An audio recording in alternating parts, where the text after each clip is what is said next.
Hello, good afternoon. Hello. Sabay sa introduction tayo, no? Hansamis, baka pa na. Adan di asawa kanya. Dati may samot niya anak ko. So anyway, it's almost 10 years now na ako po ay naging pastor dito ng mga young people. And ay 10 years na po, mag-11 na sa July. And I praise and thank God for this opportunity. I think it's my first time to speak to you, Metro Baguio, with the young people. Even last month din yata, yung March, it's my first time also to preach sa mga ayong Metro Baguio din natin, fellowship together with the adults.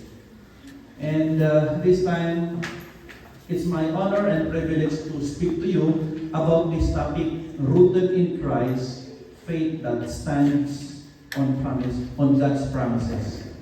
But before that, I gusto ko pong i-appreciate yung mga nag-testify. Kapag nag-testify po kayo dito ay encouragement din po yun sa atin. At it's my suggestion din na you tell your ministries yung mga ginagawa po ninyo sa church para makapagpagpag din kami. Or bawat isa ay ganun parang ginagawa nila sa mga young people. Dahil ngayon, paiba-iba yung strategy ng young people kung paano namin kayo i-gather, kung paano namin kayo encourage. Kasi ngayon, mahirap mag-encourage na ngayon kasi more on mga phone, no? Nandun tayo lahat sa technology at parang ang hirap ng habul-habulin yung mga young people. Siguro, karamihan sa mga young pastors din, yung mga youth pastor, tinatanong ko din, kumusta yung youth ninyo dyan? On and off din sila. Kadami. Di ba? Napapansin nyo yun? Pag may occasion, marami. Pag may picnic, marami. Di ba?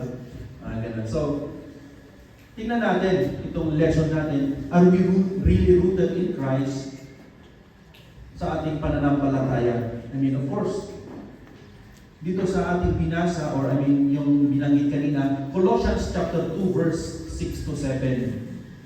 I will read verse 6.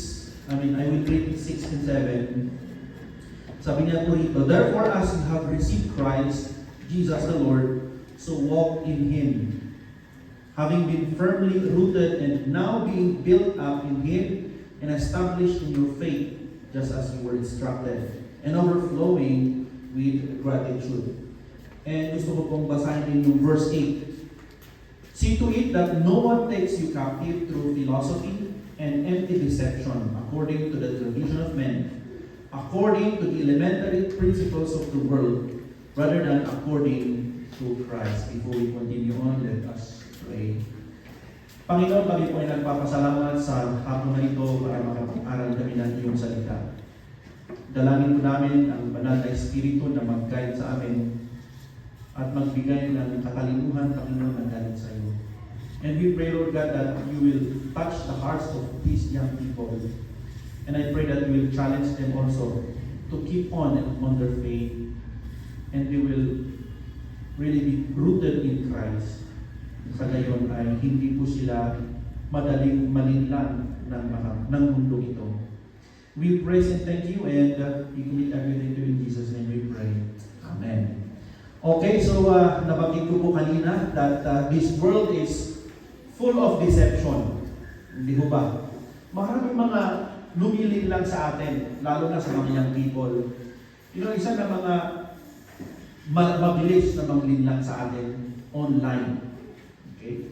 Kaya pag hindi ka rooted sa iyong pananampalataya, madali ka na lang, totoo ito ha. Parang totoo ito. Now,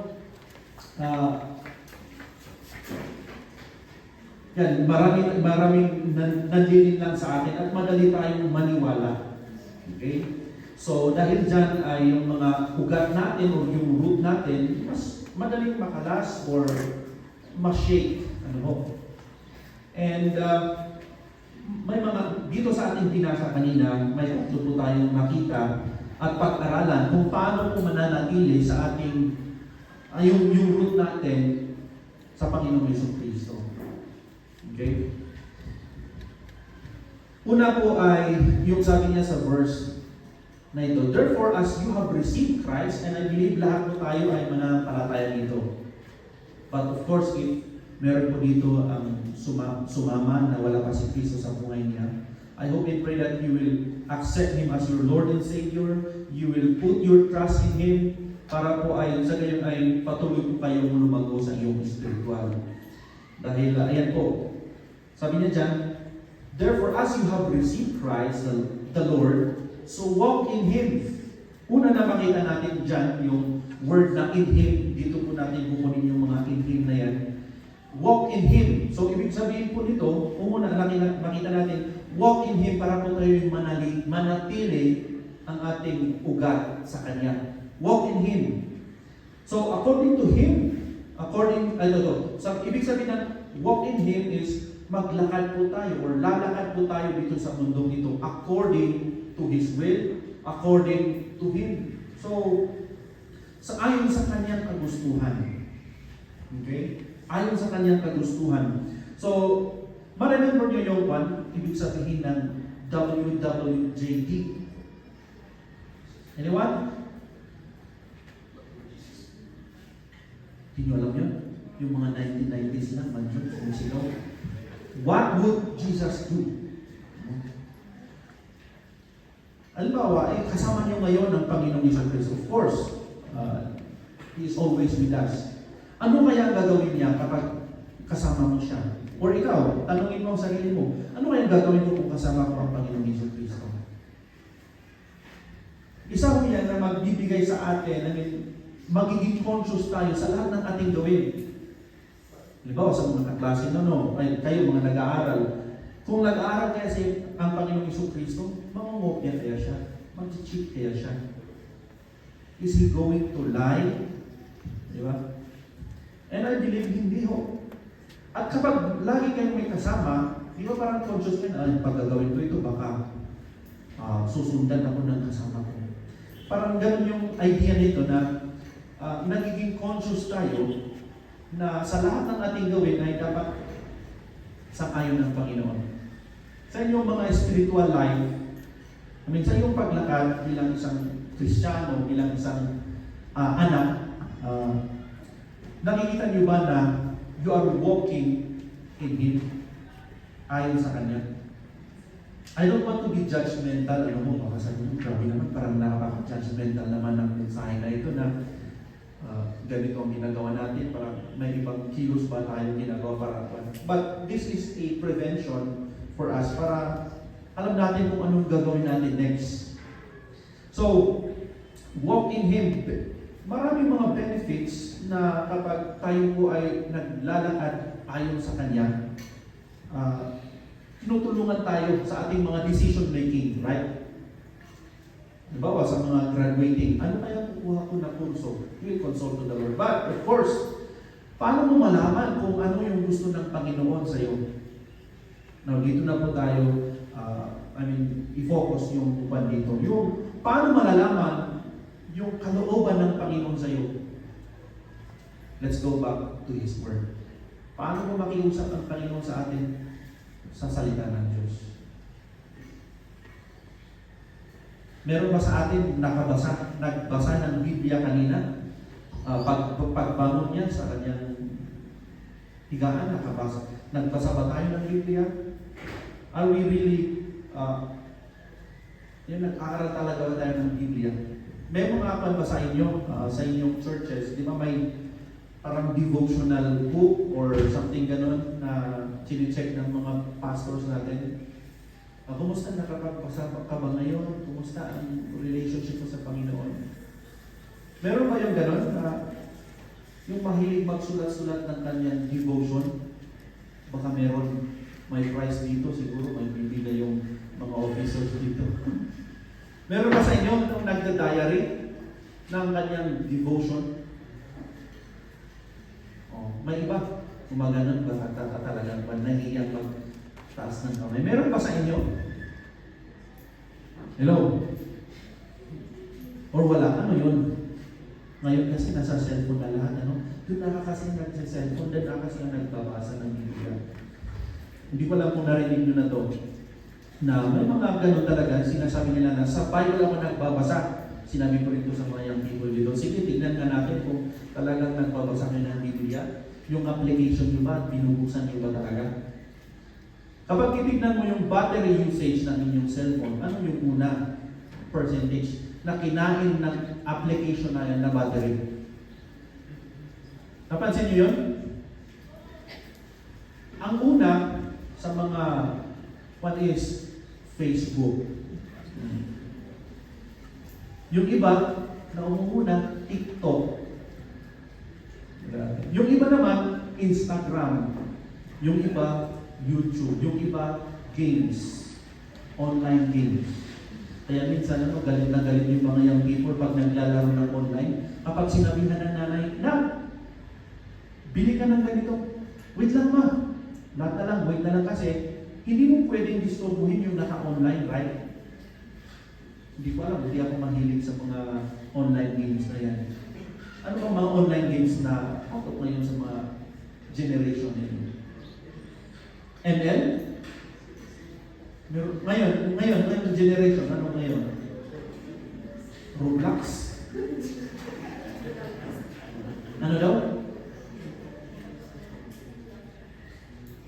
Parang nahihiya kayo magsabi Ano yun? Blocks. Hindi ko alam kasi yung mga Blockbuster?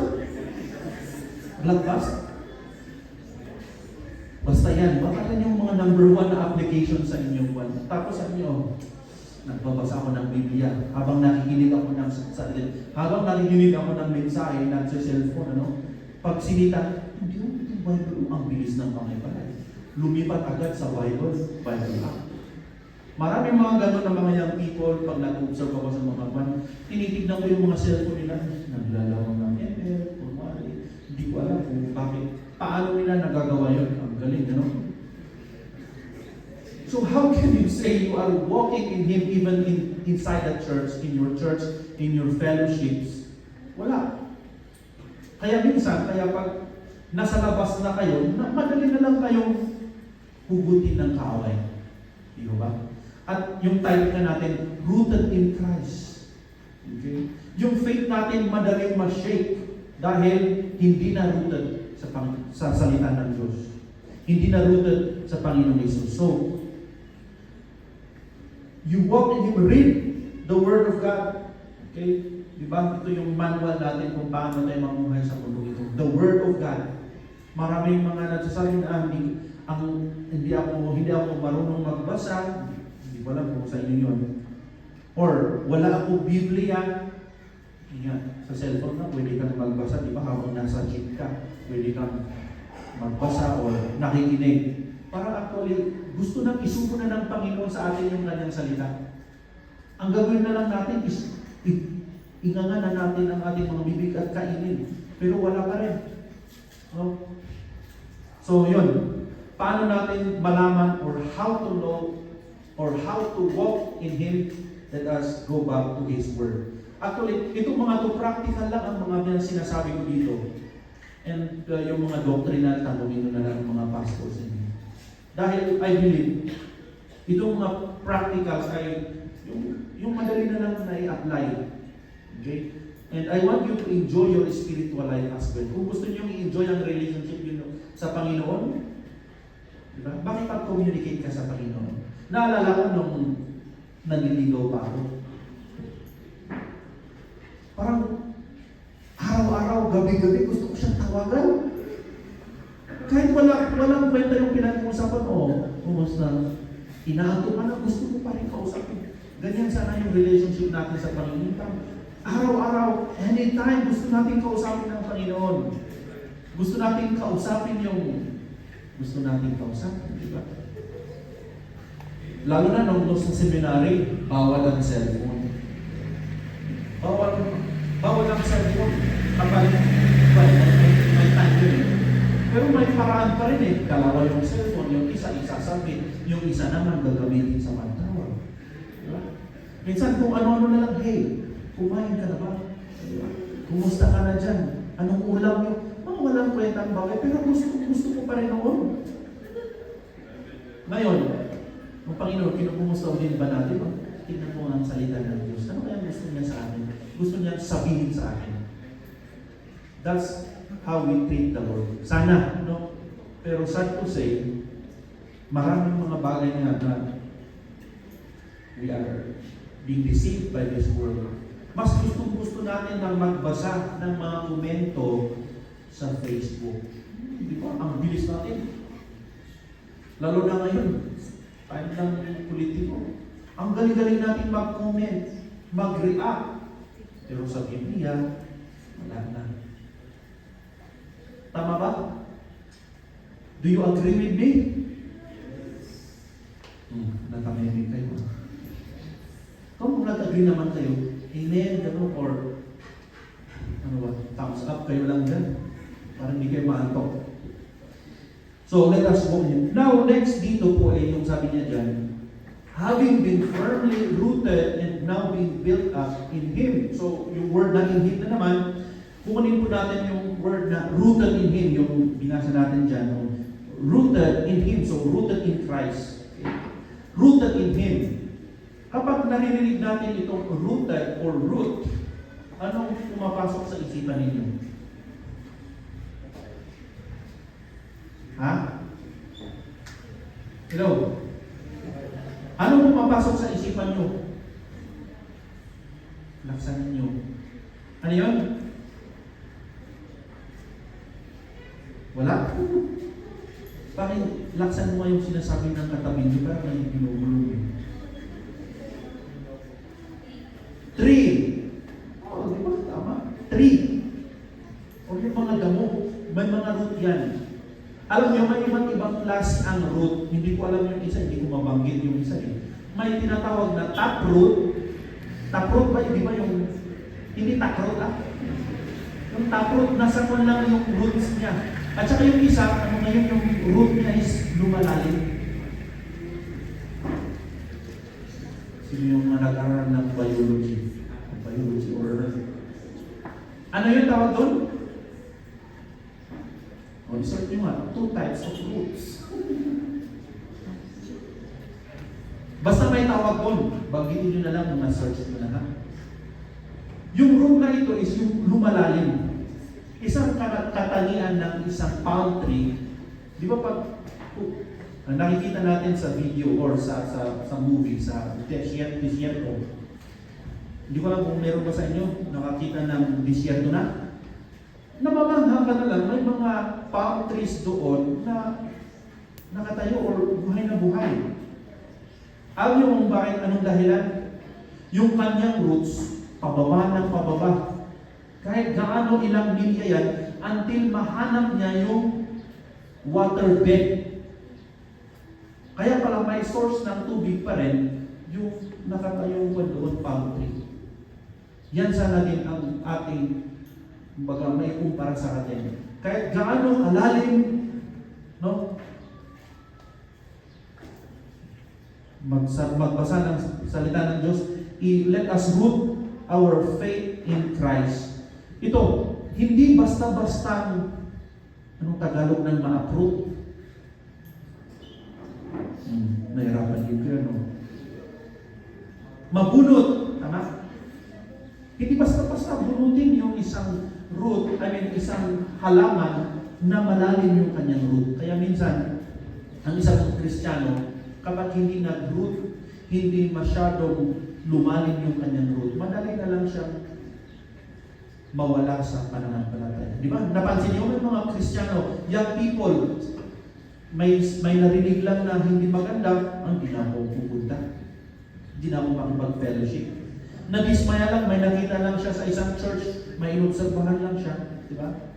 Hindi na ako makipag-fellowship. Tagal-tagal naman ng mensahe, ayaw ko na. Hindi na ako makikinig.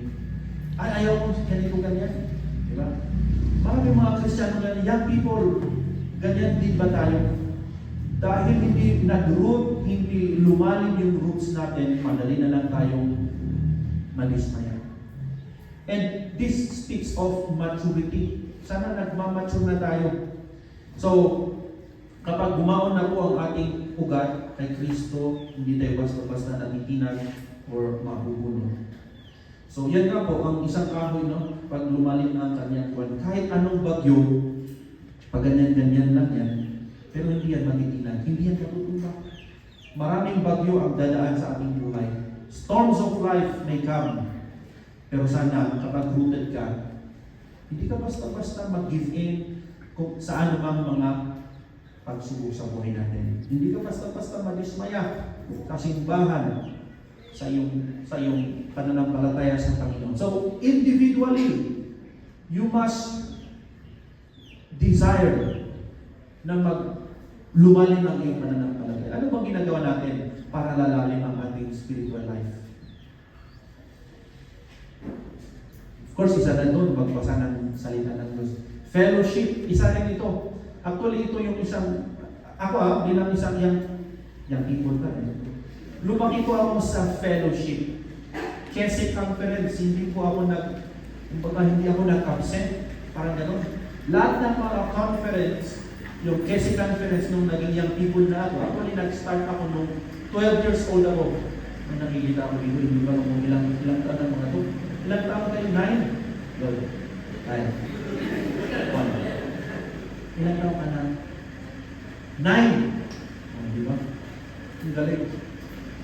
Pero nung 12 years old ako, sumama ko ako sa Kalinga. Hindi ko makalimutan yung mga namin doon. Ang topic ko doon is destroying your big house.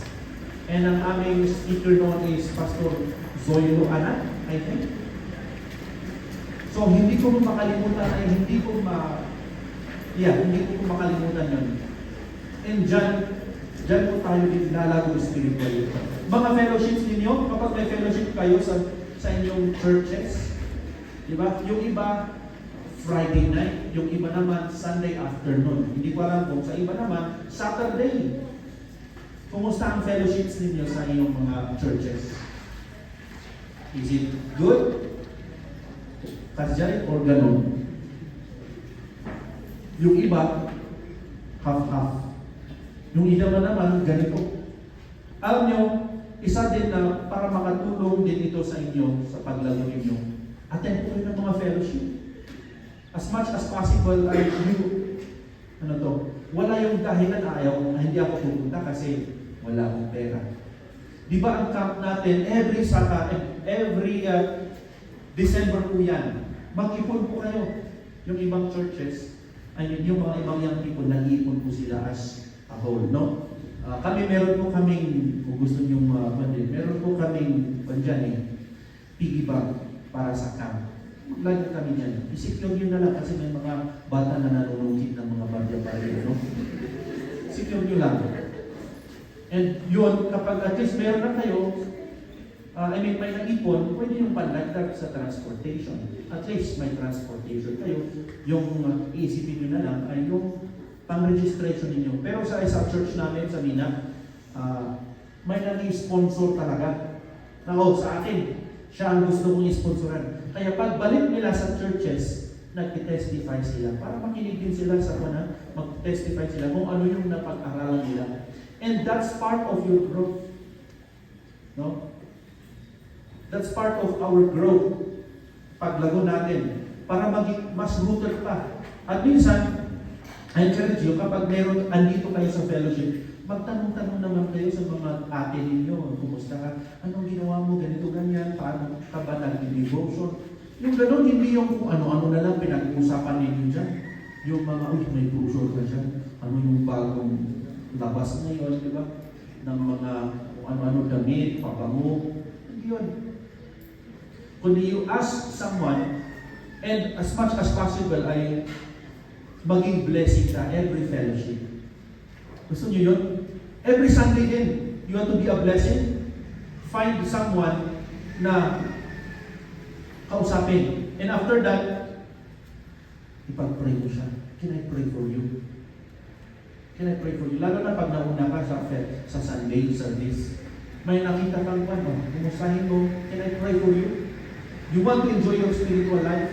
You do that.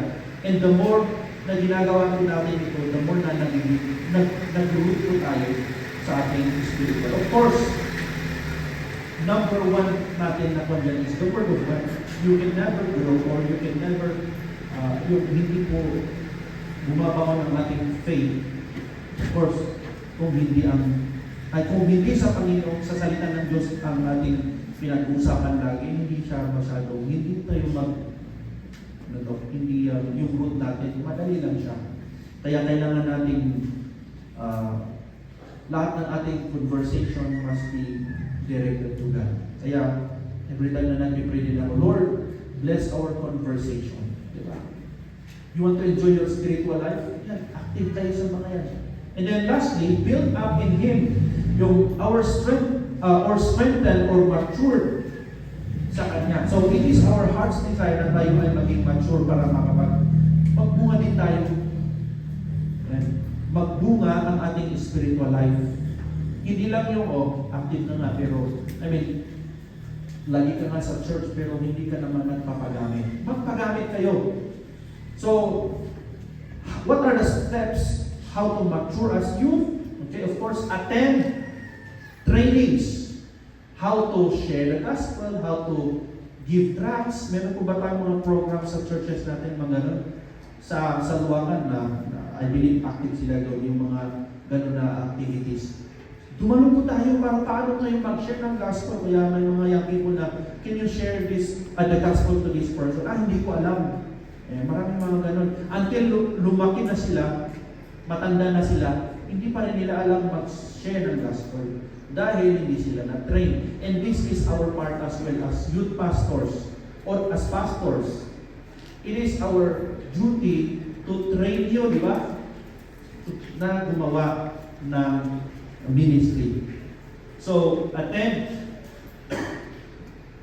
trainings on how to share the gospel and on how to disciple. Now, ito ang tanong ko. Ano po yung involvement ninyo sa church? Okay? Sinong nagsasabing ang involvement niya sa church is choir, singer, taas ng kamay? O isa nga, nagka-choir ito ng mag-isa. Galing. Hindi, may kasama siya. How about, ano po bang mga activities tayo sa inyong mga churches? Yung nagtuturo ng mga bata, meron ba rito? O, taas ng kamay. O, isa, dalawa, tatlo, apat. O. Baka yung iba naman, yung mga nagsaserve ng merienda. VPS, teachers. O. Tingnan nyo, yung iba, pag hindi pa nagtataas, yung iba naman kasi sa kanila lahat. Sila yung nagtutunan ng bata, nagsaserve ng pagkain ng bata. Yung iba naman, siguro sa yung people, taga-ganon lang. Nakita niyo, ganon lang sila, no? Why not involve yourself in the ministry? Maraming mga ministries. Pumunta po kayo sa mga ministry outreaches. Alam nyo, kapag na-involve kayo sa ministry ng mga outreaches, paglaki ninyo, magiging kayo mismo yung magiging supporter ng ministry sa mission. Yung mga nakakaintindi ng ministry, sila pa yung talagang giver. Alam ko sa inyo, malapit na kayong mag-college. After college, ito yung maganda naman, parang cycle sa church natin. Nag-college ka, nagtuturo ng bata. Nung nag-graduate ka na, may trabaho ka na, kayo na yung nagbibigay ng merienda.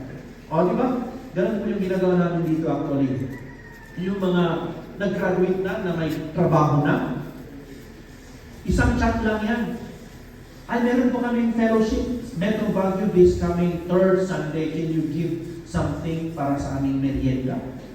Alam nyo, automatic agad, GCash. Wow, gusto ba ninyo yun? Maging supported din kayo. Maganda yun. Na-practice ng isang church. Natuturuan kayo mag-tithes, mag-give para sa Panginoon. And that's part of your growth. Your fruit. Ano ho? Kasi, bihira na ngayon ang supporter sa ministry. Missions. Di ba? Kunti lang ang nag-run sa mission natin. Tingnan nyo, yung part natin na yung Metro Baguio campsite natin. O, di ba? Iniisip pa natin na ay magbigay din tayo as young people. Magbigay din tayo. Di ba? Bigay kayo. Actually, kung hindi man tayo yung gagamit, yung magiging anak nyo, yung magkasawa kayo, magiging yung next generation. Di ba? Huwag natin isipin, ay, hindi naman kami gagamit dyan. So, yun yung mga bagay na kapag you are built up in Christ, yun, nagkakaroon na ng bunga. And I hope and pray na you involve yourselves. Yun yung mga practical, sana po ay, kung hindi nyo alam kung saan kayo, hindi nyo alam kung ano yung gusto nyo involvement, tanongin nyo yung pastor, ano pa yung pwede kong gawin, pwede kong maitulong sa church. Magtanong po tayo. Kung wala ka pang ministry sa church, ay sana po ay you will find, you pray that the Lord will use you in your churches. And I hope, kapag yan po, lagi po tayo, you are rooted in Him, you walk in Him, and you are built up in Him. I believe hindi po tayo basta-basta na matinag sa anuman na kasalanan or anumang problema, hindi tayo basta-basta umaalis sa ministry natin. Okay, so yung ministry na pinagkaroon ng Panginoon sa atin. So, walk in Him, rooted in Him, and then built up in Him. So, mayroon po tayong tatlong questions dito na pwede po ninyong pag-usapan as a group. Pwede kang pumili ng isa or dalawa na sagutin sa inyong kagrupo. Okay, so ilagay mo lang dyan na question para pag mamaya you will just glance kung nakalimutan yung question. So, I think we will group ourselves. Maghanap po kayo ng mga hindi nyo ka-churchmate, ha? Kasi itong mga observation ko, pag nag-fellowship, yung ka-fellowship din ninyo, yung mga, halimbawa, mga taga-buyagan lang din ang kausap. Ayun na. Yung taga-piko lang din ang kausap. Makipag-usap ko kayo sa mga naman. Kaya, tingnan ninyo na hindi nyo ka-churchmate yung magiging ka-grupo nyo. Can we make it 5? At least 5. And then, mamaya, pumili po kayo ng representative na mag-bigkas or mag-report sa mga yung group time natin. Okay, so can you group yourselves at least 5? Basta yun yung kada-church may ha? So yung mga babae rin, yung mga lalaki, kayo naman, maghanap po kayo ha? Yung mga kasama ninyo. Okay? So, come on, you group yourself now. You can just, disarrange your table or chair ng 5, no? So, after that, I will hear something from you.